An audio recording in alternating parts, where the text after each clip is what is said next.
Assalamualaikum warahmatullahi wabarakatuh. Perkenalkan nama saya Titi Nur Fatima dengan NIM 24040025 dari kelas 4A.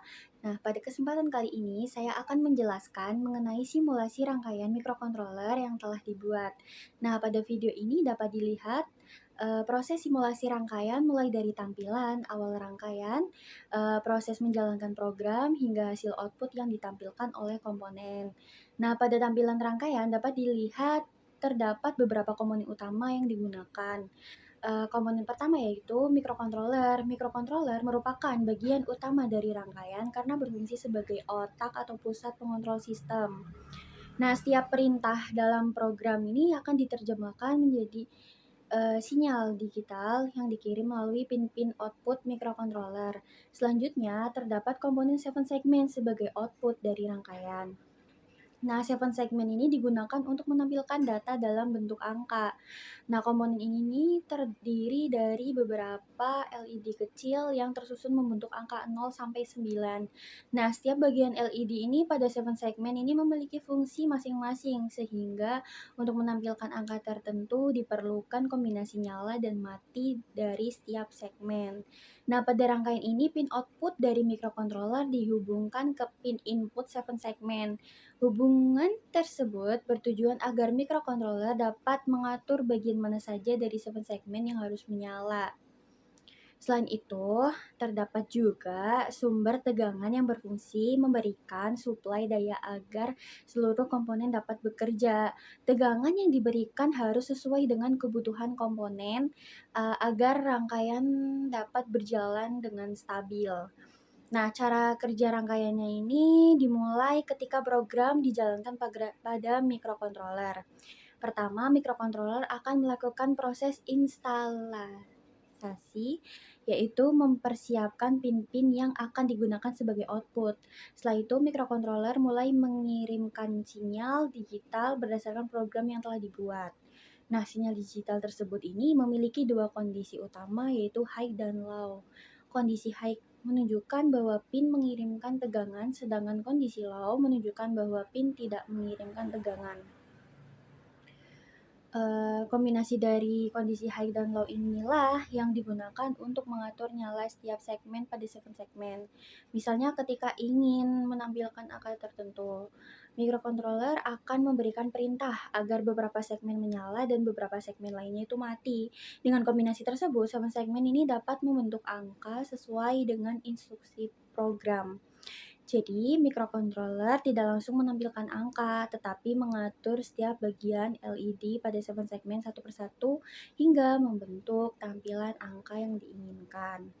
Nah, penjelasan program dan simulasinya ini pada saat simulasi dijalankan dapat dilihat bahwa rangkaian mulai bekerja sesuai dengan program yang sudah dimasukkan ke dalam mikrokontroler. Program yang dibuat berisi perintah untuk mengatur keluaran pada masing-masing pin.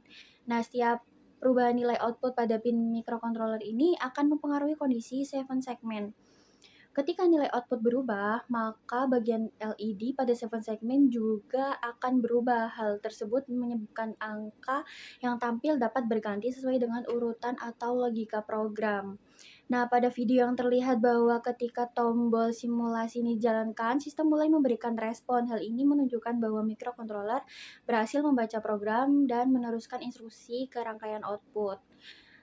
Jika terjadi kesalahan dalam simulasi, biasanya penyebabnya itu dapat berasal dari beberapa faktor seperti kesalahan koneksi kabel, kesalahan pemasangan pin 7 segmen, kesalahan konfigurasi mikrokontroler, atau program yang belum sesuai dengan rangkaian. Oleh karena itu, dalam pembuatan rangkaian mikrokontroler, selain memperlihatkan perangkat keras hardware, kita juga harus memperhatikan program yang digunakan karena keduanya saling berhubungan. Nah, analisis hasil simulasinya itu berdasarkan simulasi pada video ini rangkaian dapat berjalan dengan baik ya, karena mikrokontrolernya mampu memberikan sinyal keluaran pada semua segmen dapat merespon dengan menampilkan angka. Hal ini membuktikan bahwa hubungan antara mikrokontroler sebagai pengendali dan 7 segmen sebagai output sudah sesuai.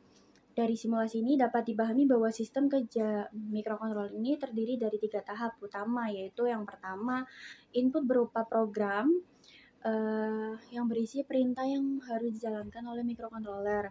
Kedua, proses pengolahan data di dalam microcontroller di mana program diterjemahkan menjadi sinyal digital. Yang ketiga yaitu output berupa tampilan angka pada 7 segmen sebagai hasil dari proses yang dilakukan microcontroller. Dengan adanya simulasi ini, kita dapat melihat secara langsung bagaimana sebuah rangkaian digital berjalan tanpa harus langsung membuat rangkaian fisiknya. Nah, kesimpulan dari simulasi ini adalah microcontroller itu dapat digunakan untuk mengontrol komponen output seperti Phase 7 segmen ini dengan memanfaatkan program yang telah dibuat. Melalui rangkaian ini dapat diketahui bahwa setiap perintah yang diberikan kepada program akan mempengaruhi keluaran dari rangkaian. Keberhasilan tampilan pada 7 segmen ini menunjukkan bahwa komunikasi antar program microcontroller dan komponen output sudah berjalan dengan benar.